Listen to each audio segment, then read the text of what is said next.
Ed Dean. Weekdays 5 to 7 p.m. on FM 99.9, 94.7, and 100.7.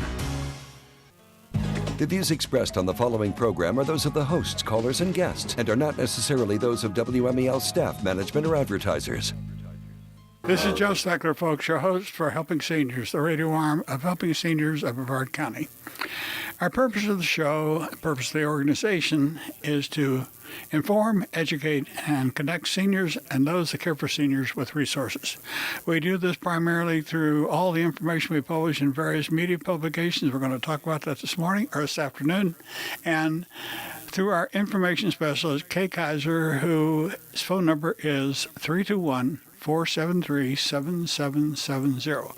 Call Kay if you have a question, and she'll get you pointed in the right direction. If she can't answer your question, she calls me, she calls Kerry, she calls other people. But the thrust that you need to know is that not all the time, but generally speaking, we can get you connected to the right resource. And that saves you a lot of time, a lot of effort, and a lot of agony and unnecessary stress. The whole thing is paid for by our sponsors and the amount of fundraising we do through fundraising, and we're going to talk about that in the future too, maybe a little bit this morning or this afternoon. But some of our sponsors include Kindred at Home, the Eye Institute, Dr. Lee Sheldon, Bill Johnson, Elder Law Attorney, this radio station WMEL AM 1510, Wusthof Hospital Systems, 11 Home Cares on Beachside, Ebony News Today, Riverview Senior Resort, Organized Creative Designs, Brevard Chiropractic and Neurojed Center, and Cobblestone Real Estate and Market Street Memory Care. I know that's a mouthful to say, folks. It's a lot to say, but these are businesses that try to help seniors. And these are the people you need to know about. So today, we're going to do a little different show. Mr. Kerry Fink, who is our executive director, is going to interview me today, and I'm going to turn the show over to Kerry. And you're going to see more of this in the future because Kerry and I will both be alternating the shows because he is going to be the director, and you need to get to know Kerry. You've known me for 16 years on this radio show, but you need to get to know Kerry. So with that said, Kerry, your turn. Good afternoon, Joe, and it's good to be on the air here, and I almost was joking that we should be starting the almost start with the theme music and just begin so I can go, I'm Kerry Fink, and I'm the host today, and my guest on the show is Joe Steckler with Helping Seniors. Well, it worked a lot better, Kerry, when you turned the mic on. I guess so. I guess that always helps. It was a dramatic pause, right? Right. You're an old, experienced radio hand. The beauty about talk radio, Kerry, is that you make it what it is, moment by moment, thought by thought, sound by sound. That's right. And so with having said that, I'm also very proud of the fact that I did remember to turn my phone down, so we won't be getting calls during the show. But seriously, it really is it's a pleasure to be on the radio today and talk with you because you have spent really half of your career, and I always joke with you about you need to write the book on helping seniors because it's actually not a joke. It is a real I think it's a real important thing that you need to do. But if we begin with the premise that you spent your whole career serving the country as a naval captain, and you culminated all of your service to the country by taking care of our vets in the Naval Retirement Home and making sure, and that had to give you an incredible panoramic view of all the issues that seniors face. Kerry. And then you retire from that, you come to Florida, and then you begin the work for Alzheimer's and making sure people are aware of everything that they need to do. The clubs in this area have been named Joe's Clubs because you were the one that went out and worked to figure out how to put that together. And still today, seniors are benefiting from all the groundwork you laid. And then as you move from that, I remember we were talking about this when you founded Helping Seniors and said, we have to do more because there's other issues that happen to seniors just beyond the issues of Alzheimer's. And you founded that. But tell me, why did you believe there was that need for Helping Seniors? Well, Kerry, I saw that when we founded the Brevard Alzheimer's Foundation. And back in the early days, I'll always think I made a mistake in naming it the Brevard Alzheimer's Foundation. It was more than that. It was a place where we try to solve all senior problems. We knew that. The general public didn't know that. But I think the general public came to know that because they started listening to our radio show, which I started 16 years ago. And we have people still listening to the radio show this day that listened to me back 16 years ago. But I think people realized that, or I realized that seniors needed information. And everything that I've been involved with, all the surveys, all the things over the years, have just corroborated the fact that there's always a need for information and education and having somebody available to help people. I'll just give you a quick example of that. This morning, a lady called me and heard me speak at church. And I think it was when I was talking about the Jaguar raffle, and the people were very, very generous in buying over $8,000 worth of tickets that weekend at the church. But she heard me talk, and she heard something I said, and she believes she was being scammed by a makeup outfit. And I think she was. And she said, I just don't know where to go. So I thought, gee, I had Laura Moody on one of our TV shows, and she is a very avid thing. And since I figured they're dealing with women's cosmetic products that Laura would really like to know about that. So I asked her to call Laura Moody, gave her a phone number, and that's the beauty of this. Kay and I both have access to a lot of resources that the general public doesn't know about. And if you spend a week trying to find out where to go when you can call Kay, and in all likelihood, at least get the idea of where to start your process. Well, and that's always been the strength of Helping Seniors, because when you founded the organization, you had this vision of the Helping Seniors Helpline. And as you know, to date, we've taken over 1,700 individual cases in and done the very best to find them a solution. And I think a lot of times the difference is that you and Kay have a level of experience that you know exactly how to move past bureaucratic red tape, or you, more importantly, oftentimes you know the exact person that is the right person to get that person connected to that will help them resolve their situation. And so the degree of closure of these cases individually, one by one, is very, very high, because a lot of times it is the benefit. It's why you would go to an attorney for something. It's why you would go to a financial planner for something, is because they have the wisdom to know what to do in a given situation. And that's exactly what you and Kay bring to the table for these callers. Yeah, I go back and think about when I first started the radio show. I had, 3, 6, 9, 12 panelists. And every fourth week, this same panel was on the show. And like one panel was composed of a financial advisor, a long-term care attorney, and and a guy that was the director of marketing at Wislaw Hospital. Mm-hmm. So here we had the hospital aspect, we had the financial aspect, and we had the legal aspect, like long-term care planning, financial planning, wills, guardianships, and everything. And the amount of information that those three men could develop over an hour-long show would just help people tremendously. And as a result of that, I had a lady call me that lived here in Satellite Beach, and she had somebody pushed in a nursing home, and she called me and she said, "This something didn't seem right." I said, "How about tell me the whole story?" Mm-hmm. She did. It turned out they had overcharged her $30,000. My goodness. And by making 2 phone calls, the nursing home knew they had made a serious mistake and refunded the lady all the money. It's like the difference between, we used to joke about this in the media business. Some people would take a spray and pray kind of approach, but what you and Kay are able to do is bring a laser-like accuracy to the problem, because you understand the problem and then you know who to take it to for resolution. And that makes all the difference in the world. It's that experience. And that's one of the things I wanted to ask you about. You've seen a lot of situations over the years, and I know we're going to talk a little bit about the hopes that we have for our advocacy group group for 2017. But what do you see some of the biggest challenges for seniors in our area? There's nobody better to speak to that than you, because you see everything from housing issues to transportation issues to medical issues to financial. But what do you see as some of the biggest challenges we got to address? I think some of the biggest challenges are to recognize which organizations are doing the job. Just because somebody has a nonprofit attached to their name doesn't mean that they can get the job done. And this is something that comes from people trying to access programs, find out who gets the answers to them, who does what they need to have done.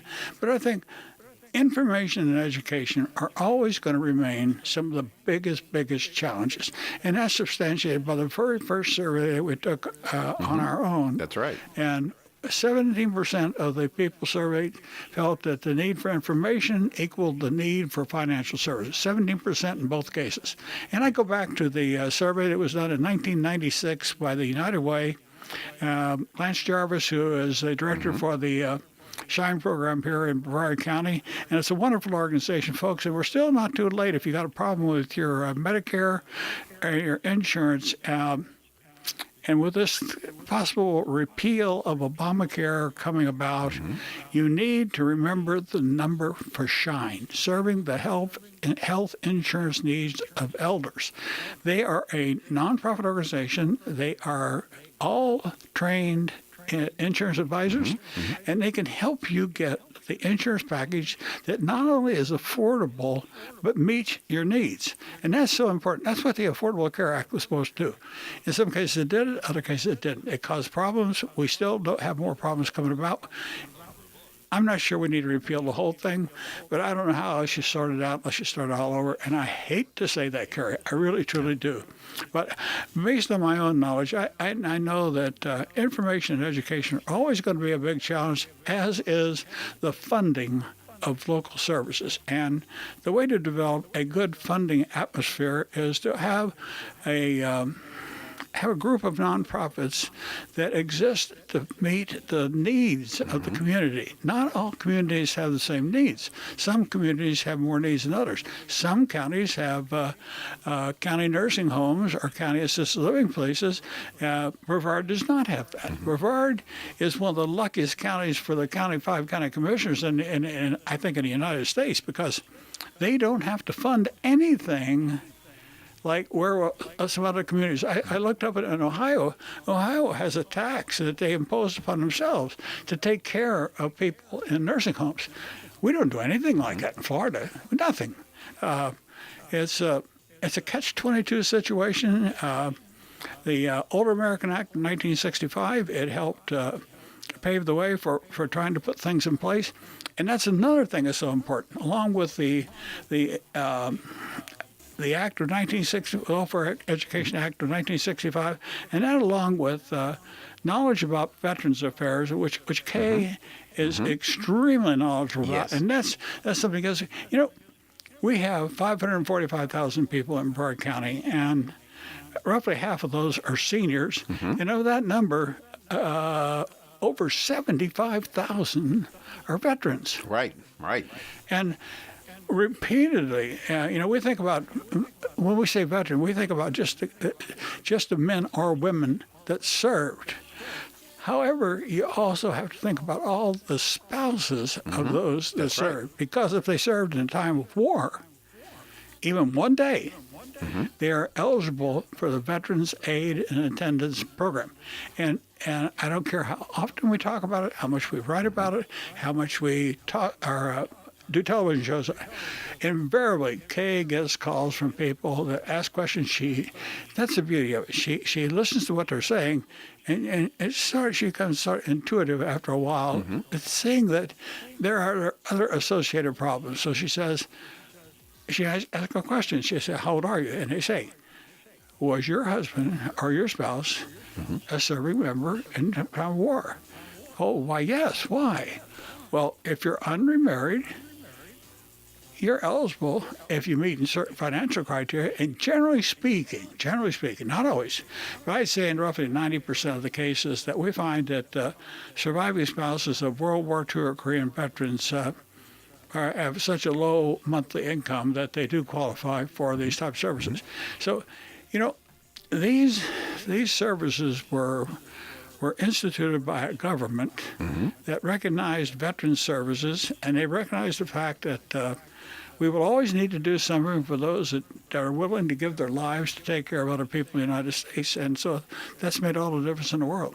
Yeah, and one of the things that, as we talk about the value of this information, when people do not know something is available, it might as well not exist. And so it really occurs to me, kind of especially watching from the media portion of it, which has been my role in the organization, historically, is just seeing the value of getting that information in somebody's hands, because it is that one moment of awareness when they realize there's a potential solution that they'd never been confronted with before, and all of a sudden it opens up hope for seniors. And isn't that probably one of the most important functions, is when somebody seems like they're facing a brick wall and you're able to provide that one path of relief, you've really made a difference that matters for that person. I wanted to ask you, I know that as we talk about the media program, I said that's really, you've been able to, over the years, assemble some real experts who give great advice.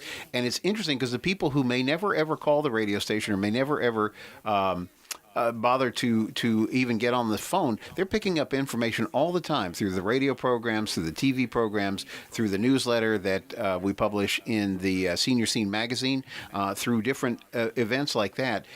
That is another way that we get information out, and that's always been part of your mandate for the organization, is to help us. Is that we really need to be that information source for seniors. I just going to ask you to comment on that. Well, it's safe to say that we started everything you just mentioned when I was the director at the Alzheimer's program. It was December the 7th, 2000, that we aired our first radio show called The Elder Hour. John Harper talked to me about it. John is the owner of WMEL. And we did the first radio show. And then as the time moved on, we realized that we simply weren't getting information out as much as we could. And so we approached Brevard Community College at the time through several mutual friends, and on a gentleman's agreement, we shook hands, and they produced 4 television shows, sometimes 6 a month, depending on how many Thursdays we had. We produced these shows, and they aired them on the WCF channel. And we found it opened a whole new horizon, because we named the show Aging with Dignity. And we produced over roughly 275 versions of that, on top of the previous TV show, which was The Elder Hour, and we had done that through Dolores McLaughlin and a former group down at out at the mall. I forget what that was. It was local title, WC Channel 56, I think it was. And then time moved forward, and you get different people wanting to do different things. But it was in 2007 we produced our first TV show, and we did our first radio column, our first Florida Today column. And we continued that Florida Today column for roughly 7 years. And then Florida Today called me up and said that they felt that there really was no need to do the senior column anymore, because people had all the information they needed, which is not true, because for this reason, people become elder citizens every day of the year. Absolutely. More people are becoming senior citizens, which drives the need for information even higher, which means that if we don't have good information and education sources, then the people that need that help are going to flounder, and are going to waste money trying to get services they need, or they are not going to get the services that they do need. Right, absolutely. There's an old saying in the advertising business, and we talk about it, why you have to be continuously delivering the message, and it's because people will move and people will forget. And so particularly we live in Florida, which has new population. In fact, our county has grown by 4.5% even since the last census in 2010. That's what they say. Our county has grown by 4.5% since 2010. So you could imagine every 10 years the number of people who are moving in our county. They need to become become aware of the services, the things that might help them in here. And as you know, with our population breakdown, where 1 in 2 is over 50 and 1 in 4 is over 65, there's a lot of information to convey to seniors. So for somebody to take a position like the information's out there, that doesn't really seem to line up with the facts when we've got a growing population. And the second aspect is people do forget or they don't know. And how many calls do you and Kay get and manage for somebody that's the adult child of a parent who is here in Florida who says, well, listen, I'm concerned about mom and dad. They're down there in Florida and I live in, I don't know, Idaho or something. And you're having to help them. You're right on track, because Kay just discussed with me the fact that we are starting to get more calls from out of Brevard County, people calling in for help, because people tend to find out about us. I had a phone call one time at home on a Saturday night, and I took the call. And I wanted to say they were from Virginia, and I said, "How in the world did you get my number?" He said, well, we had somebody that we knew that lived in Titusville, Florida, so we called them, and they said, call you. And they gave them my home phone number from the phone book, and they called me. Absolutely. It was fine. I don't mind that, because I think that too many people want to wrongly protect their privacy. I think if you are a person that has knowledge that can help someone, then that ability and that knowledge of yours sort of becomes public property. And you have an obligation to help people. Now, that's hard sometimes. That's not always easy. My wife always wonders sometimes how I can get away from somebody as quickly as I can. You just have to learn how to do it. Sure. There's a gracious way to do it. Sometimes you can't be gracious. You just have to tell somebody, I can't help you. It hurts to do that, but I've had some like that, and the greatest ones I have help like that are the people that need financial help that we simply don't have the financial resources, and that's why we really want to develop an endowment. And on the other side of the show, we want to talk about an endowment a little bit. Absolutely. So one of the things that has to do with is the fact that pulling this information together and getting it in the hands of seniors, there is a lot of people, actually become, as helping seniors, we're sort of a library of information between all the articles. There's been 155 TV shows done. There's been something like 250 radio shows done under the Helping Seniors belt, let alone, I think we counted up, it must be hundreds of articles. So there's all kinds of things on the Helping Seniors front that are helping seniors throughout Brevard, and looking forward to talking to you more on the other side of this break. It's the Talk to Me Network on AM 1510, FM 99.9, 94.7, and 100.7. And welcome back for the second half of Helping Seniors on AM 1510 WMEL. I'm Kerry Fink, Executive Director with Helping Seniors of Brevard, and I am so pleased to have as our special guest, it's funny, it's almost role reversal. Our special guest today is Joe Steckler, who is the founder, he's the chairman of the board, he's the visionary behind Helping Seniors, and welcome back to the show, Joe. Thank you. I'll read the sponsors and I'll turn it back over to you, Kerry. Good. Our sponsors for the second part of the show, folks, include Senior Scene Magazine, Hometown News, Spotlight Magazine, Seniors Helping Seniors, a home health care place. And I will talk about that. I want to mention that as a type of service. I want to mention that in the second part of the show. The Fountains of Melbourne, Courtney and Braswell Financial Advisors, Barbara McIntyre, who is a home equity specialist, Canadian Meds of Melbourne, Vitas Hospice, Ear Care, Handy Pro of the Space Coast, Al Dia Today, the Spanish newspaper, Ebony News Today, the Black newspaper, In-Home Personal Care Services, a brand new in-home health care service, and they are doing fantastically well, folks. Great. And Veterans Realty of Brevard. Your turn. Thank you. And what you've just described is the budding building of a elder-friendly network, and that's really one of the things that Helping Seniors has been about before. Because first of all, even though we don't really use the term Rolodex so much these days because everything's on a computer, really what you and Kay have established over the years is a Rolodex of go-to resources, people that you know and you can trust to get something done. And so I wanted to ask you a little bit about your vision for how we're going to continue to develop that vision. And I know there's a lot of aspects of that. It has everything to do with creating the endowment fund, to continuing to build a good, strong, supportive network of business partners who not only fund the vision for helping seniors, but they also pledge to deal with seniors in a proper, ethical manner of excellence, and just how people individually can get involved in this whole process. Kerry, I'd like to explain something to our listening audience that most of them are not aware of, and it's this fact. Many people think that nonprofit organizations are funded by grant-making organizations. That's simply not true. Mm-hmm. Approximately 7% of the funding for nonprofits comes from those foundations, and there are hundreds and hundreds of those foundations across the United States, all nonprofit, tax exempt. They're making money hand over fist, and they're not giving it away like they should. And I think that our IRS needs to look further into that. But having said that, I think that we have to realize that the good nonprofits are the ones that build a good business plan. Mm-hmm. And by building a business plan, you have to reach out to the people that are interested in serving the clientele or the market that you're proposing to them. Mm-hmm. So if we are an elder population, the elder needs are increasing. That means there's going to be more home health care outfits. There's going to be more assisted living facilities. There's got to be more nursing homes.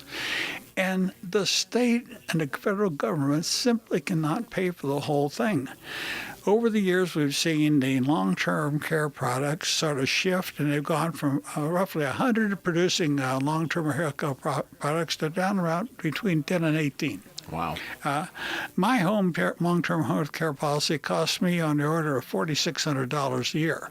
Mm-hmm. But if I had to go into an assisted living facility, mm-hmm. that cost would be eaten up in 1 month. 1 month, sure. So, but not only am I in a decent position to pay that, I want to do it because I want to protect what I have for my wife. Mm-hmm. Now, there are a lot of people that don't feel the same way. They want to risk. They want to gamble. And when they gamble on their lives and care, they're gambling with the other taxpayers' money. Mm-hmm. And I don't think that's right either. Mm-hmm. I think that we all have a responsibility to do the very best we can to take care of ourselves. Now, I said that I wanted to mention something about like in-home personal mm-hmm. care services or seniors helping seniors. I just recently was made aware that I forgot which one of the two organizations, they charge roughly $34 for they have a minimum block of mm-hmm. service, and this family desperately needed help, and they just didn't have the money to put somebody in assisted living. But due to the need to relieve the stress on one member of the family, they approached one of these businesses, and they came in 5 days a week, mm-hmm. 2 hours a day, and they charged, it would be 34 times 5, which is roughly $160, mm-hmm. something like that. And they did it 4 weeks a month. Mm-hmm. And so that's $320, $740 or $640. And then it became necessary to have the same kind of help for 2 hours in the evening. Mm-hmm. So long story short, for roughly $1,400 or $1,500, they're getting 4 hours a day, help a day, 5 days a week, and they're able to handle the care on the weekends themselves. So instead of spending $5,000 or $6,000 on assisted living, they have figured out a way that their family, by pooling assets, can put somebody in a care that they need, and it'll cost the family roughly $1,000, $1,500 a month. So we need to do more planning like that. And that's what, if you go to an attorney, elder law attorney, and Bill Johnson's one of them that does this, he can explain these facts of life to the people. I've done this as a director of the Alzheimer's Foundation. That's why I said I changed my modus operandi back in 2011 because I realized the Alzheimer's Foundation was no longer going to do what I did. Mm-hmm. And so that's why we founded Helping Seniors, because I had a lot of knowledge, and I had hoped by getting somebody on board like you, like Kay, that I could pass that knowledge on to you so that you would be the next generation that provided this kind of help and care to families. And we need to think about the progression and keeping this type of thing going, because there is always a cost-effective way to do something. Always. You have to make that cost-effective solution palatable and acceptable and capable of doing the job. That's the secret to success. And that's why I feel so strongly about an elder care network. Dr. Emma Hernandez developed a phrase back in 2002, 2003 about elder-friendly communities in Brevard County. Our Commission on Aging here in the county, they've done nothing really to get money or anything else. They like to have meetings, but they like to say that they're an elder-friendly community.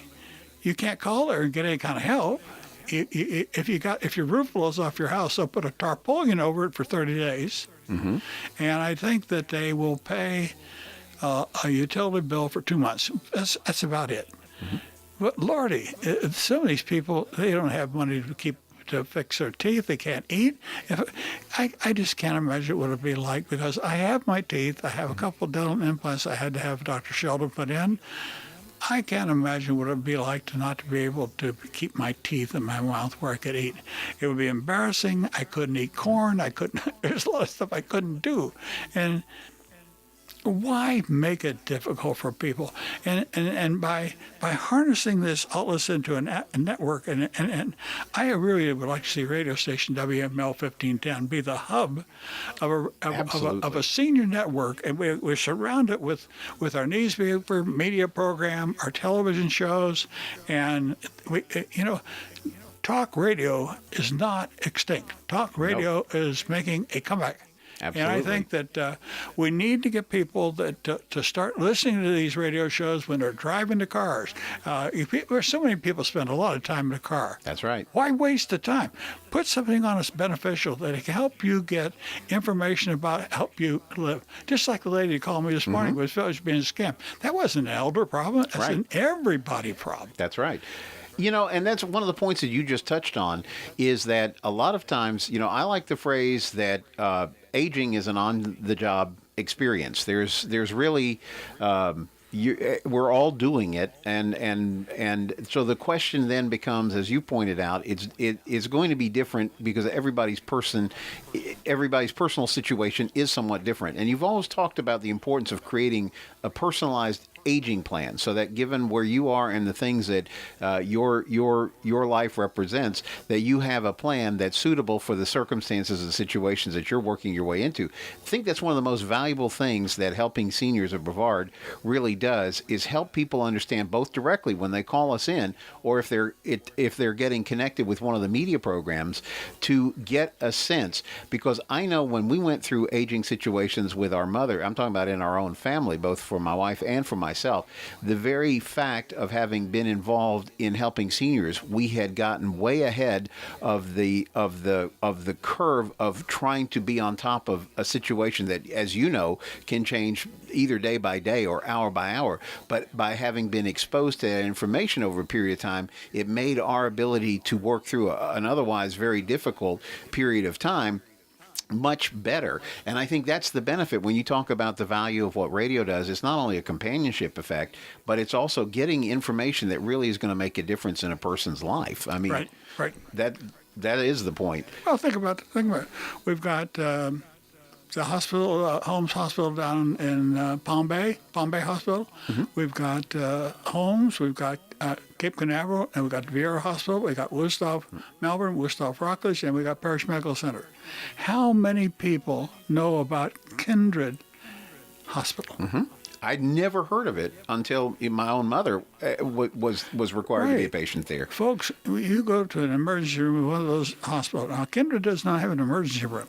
Kindred is a long-term care hospital, and it's located across from the airport. Let's say you've got a patient, a family member that's received extended care at one of the major hospitals. And it's no longer appropriate for that person to be in that hospital. They can go to Kindred, because that was what Kindred was designed to do, provide for long-term recuperative care. But most people don't know about that. Right. Most people don't know about the programs like in-home personal care, or Seniors Helping Seniors, or Love and Home Care, that can provide services. You might, as a primary caregiver, you might need to have somebody come in for 10 hours a week and give you the break and do what you would, maybe a couple hard things you had to do, and you'd spend $150 to maybe $600 a month, and it would be tremendously invaluable to you, relieving the stress of being a primary caregiver. But it shows a new set of eyes on the situation that exists in a home, whether it be for the client or the family member needing new care or more care, or are they being able to be cared for sufficiently and safely in the home environment?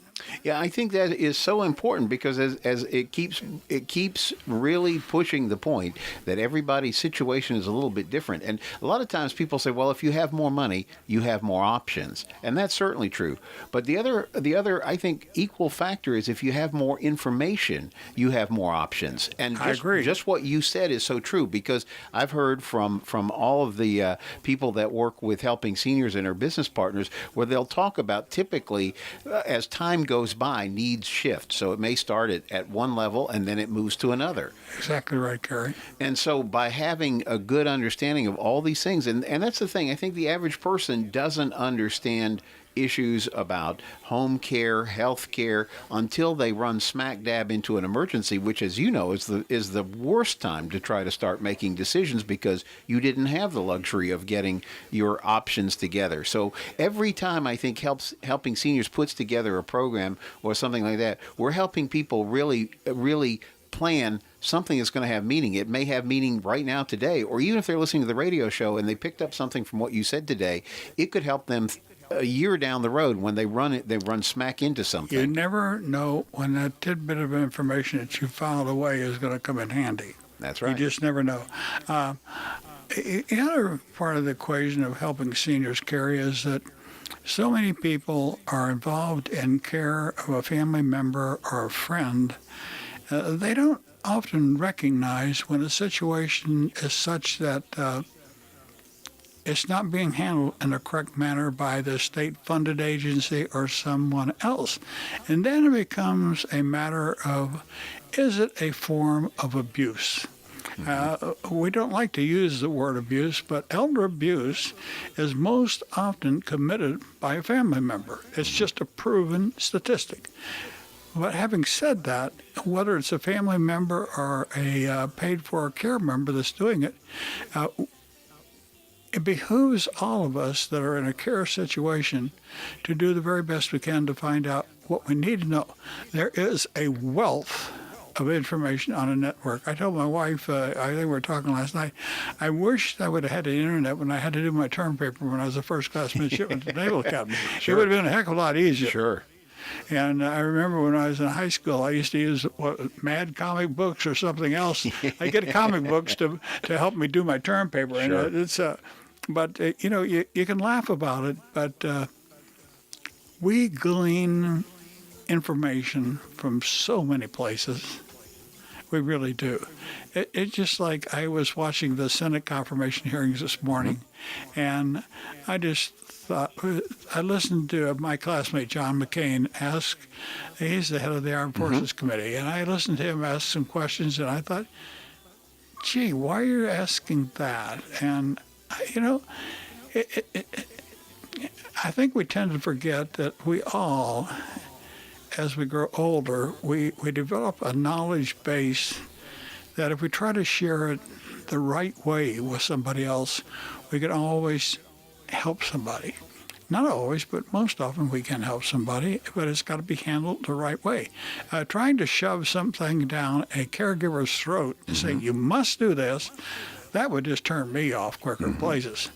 But having said that, there are so many caregivers that by the fact that they don't try to develop their own information and education, they never learn what they can do to help themselves better. Right, and especially if you're a family member that is trying to help an aging loved one or something like that, then a lot of times having that information about how to do that correctly and what the different tools and resources and techniques are so important. And that's one of the things. I know we're getting towards the end of our program today, but before we leave, I want to talk about the network a little bit from the standpoint that, network sometimes has different connotations to different people. Okay. Obviously, it has to do with the care and getting people information that will help them in their decisions. It also has to do with the businesses who come alongside and help support the vision of helping seniors and help to make life better for the 50% that are over 50. But there's another component, and that's individuals. A lot of people are retired and they say, I want to do something meaningful. I want to give back. I want to stay active. I want to do something. And there's such a need for those people to get involved with what we're doing with helping seniors as well. And so I want to just ask you for your thoughts about, how people can get engaged in helping seniors on every level, from helping our government get a better handle on helping us be an elder-friendly community like we like to talk we are, and to just helping us with the mission of helping seniors. Well, first, our website is helpingseniors.brevard.org. Yes. helpingseniors.brevard.org. If you go there, you see our whole plan. You see all the stuff we've done, all the radio, TV shows. It's all archived. I have a blog on there. We have things on there that indicate things that people need to know about, things you can help to inform yourself. Now, one of the biggest problems that I've had, Kerry, over the years is getting people to believe me, believe that they can help themselves. They think that if a calamity strikes, there's no way out of it. I remember years ago there was a family of 5 siblings, and 3 of them were doctors. And they had a mother and father that couldn't afford their care they needed. And these children, the 3 doctors and the two of the daughters, were all 5 of them made really good livings. And I listened to them argue and bicker, and I finally, I told them, I said, could I talk to you all for a few minutes? They said, come on in. And I did. I said, I've been sitting in my office listening to you all. And I said, I hope you'll excuse me, but I said, I just couldn't sit there and listen to 5 educated people that you purport yourselves to be argue about how you're going to care for your mother and father. Wow. Why don't you each contribute a little bit to a common fund to supplement what they have? And one of the sons looked at me and he says, we never thought about that. Right. I said, families don't. I said, it's not something how you pass on to somebody else, but it's how can we pull together. That's what we did 50, 60, 100 years ago. We try to get away from that, Kerry, and that's something that's got to change. Well, and it does for a lot, because you remember when we did the senior survey, the other thing we found out is, as surprising as it was to me, although then when you think about it, maybe it's not really surprising, is the number of seniors who self-reported that they feel isolated or alone, or they would like more social interaction. And just the fact that everybody works together, we're always better at solving things together than we are trying to shoulder the whole load on our own. Too many people think that seniors getting together is a modus operandi for a lonely hearts club. That's not what it is. No. It's not that at all. It is a rare individual that says, I can exist alone. Rare. People need friendship. People need companionship. As we get older, it's our job to make sure that the companionship, the friendship that we have, and it might go beyond our spouse. One of our spouse could die. We may want to get married a second time. We may not want to. We may develop a special friend. But I've seen so many children begrudge their parents the ability to form a second relationship. That's not right. Right. Each person has a right to their own life. That's right. And, that's the point that I think helping seniors is adept about, is that when we talk about having a senior group, one of our goals this year is to pull together volunteers, people who say, well, I don't have a lot of time, but I can give you a couple hours and I'll help. I'll be part of the advocacy council. I can be there at some of the trade shows that you guys are going to be at. I'll help tell friends about what's going on with helping seniors. I'll help put together articles for the website, or we do so much these days on Facebook and Twitter and all the other social medias. We really have a need for people who want to give back a little bit to the community to get involved. And so that's why one of the things I want to do is encourage you, if you're listening today, to give our information hotline. It's not just that we get calls from people who need help. We actually get calls from people who want to give help. They want to say, I want to become a member of the $100 Club. I have some time. I can volunteer. I can train somebody. To talk about that. You mentioned $100 Club. Real quick, folks, what we're trying to do, we're building a different network, but I'm going to say this real quick because Kerry's going to sign up. One objective we have for 2017 is to find 1,000 people that will donate $100 a year. $100. That's a couple of good meals out that you're going to give up to help somebody else. That $1,100 club members would be 100,000. You take over, Kerry, close out. That's great. Yeah, and absolutely. And thanks for joining us today on Helping Seniors Radio. It's a pleasure. Thank you, Joe, for being with us. We'll see you again next week, next Thursday, 1 p.m.